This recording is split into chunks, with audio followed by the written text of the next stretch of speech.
Hi friend family, আশা করি তোমরা সকলে ভালো আছো। আমি অনেক ভালো আছি। তো আমি পায়েল, তোমরা দেখছো নবী পায়েল ব্লগ। আজকে আমার চ্যালেঞ্জ ভিডিও হচ্ছে 5 ডে, পঞ্চম দিন আমার হচ্ছে চ্যালেঞ্জ ভিডিও। তো চলো তোমরা ভিডিওটা দেখতে থাকো, আশা করি তোমাদের ভালো লাগবে। জলদি জলদি স্নান টান করে খাওয়া দাওয়া করে বসে পড়েছিলাম, যেহেতু কাকিমার একটা বড় কাজ ছিল। কাকিমার কাছে এই কাজটা বড়ই ছিল, যেহেতু কাকিমা এই জিনিসগুলো পারে না। যে জিনিসগুলো পারে না তার কাছে অনেক ডিফিকাল্টি হয়, আর যেই জিনিসগুলো পারে তার কাছে খুবই ইজি হয়। যেমন এই কাজটা আমার কাছে খুবই ইজি। একদম ছোটবেলা থেকে এই জিনিসগুলো আমার কাছে একটা ভালো লাগার জিনিস বলতে পারো। যখনই আমার কোনো কাজ থাকে না, তো এই সমস্ত কাজ নিয়ে বসে পড়ি। যেমন যে কোনো হাতের কাজ, কোনো রং তুলি নিয়ে আমি বসে পড়ি। আমি কোনো আর্টিস্ট না, কিংবা আমি কোথাও আঁকাও শিখিনি।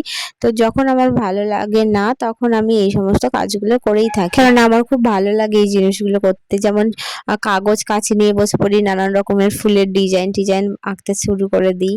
এটাই আমার ভালো লাগার একটা জিনিস। আমার বাড়ির লোক থেকে শুরু করে আমার রিলেটিভরা জানে, এমনকি আমার পাড়ার লোকেরাও জানে যে আমি এই জিনিসগুলো খুবই ভালোবাসি। যখন স্কুলের বাচ্চাদের কোনো হাতের কাজ করার হয়, তখন আমাকে দেয়, আমি করে দিই, কেননা আমার ভালো লাগে এই জিনিসগুলো করতে।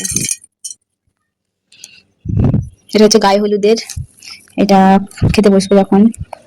দিদির শাড়ি, এটা কুট্টুসের সেট, এটা হচ্ছে দিশানের সেট, আর এটা হচ্ছে জামাইবাবুর। এখনো তত্ত্ব হবে। এমনও সময় এসেছে যখন আমাকে বাড়ি থেকে ডেকে ডেকে নিয়ে গেছে। যেমন ধরো আগের দিন আগে আগে যখন বিয়ে হতো, এখন যেমন মেকআপ আর্টিস্ট ছাড়া বিয়েই হয় না বলতে পারো। কিন্তু আগে কি হতো, এরকম তো মেকআপ আর্টিস্ট থাকতো না যে একটু ভালো সাজাতে জানে, মানে ভালো বলতে কি মোটামুটি সাজাতে পারে, তাকে ডেকে ডেকে নিয়ে যেত। তো আমাদের পাড়ায় তো আমাকে ডেকে ডেকে নিয়ে যেত। আমি সেরকম মেকআপ আর্টিস্টও না, আর আমি সেরকম কিছু শিখিও নি, কিন্তু একটু ওরই মধ্যে পারতাম বলে তার জন্য আমাকে সাজানোর জন্য নিয়ে যেত, মেহেন্দি করার জন্য নিয়ে যেত। এগুলো আমার ভালো লাগার ও ভালোবাসার জিনিস, যেগুলো আমি ভালোবেসে করতে ভালোবাসি।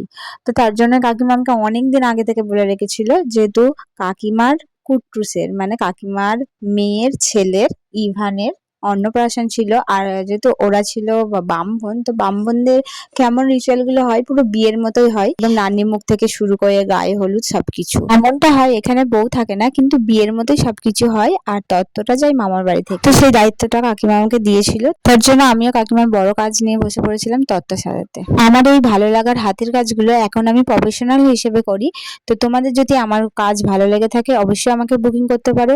এর সাথে সাথে তোমরা যদি বিয়ের কোনো কাজ হয়, তোমরা নেল আর্টিস্ট পাবে, মেকআপ আর্টিস্ট পাবে, মেহেন্দি আর্টিস্ট পাবে, আর তার সাথে এই তত্ত্ব সাজানোর 4টে আইটেম তোমরা পাবে। তো খুবই কম প্রাইসে। তো ইনবক্সে এসএমএস করতে পারো।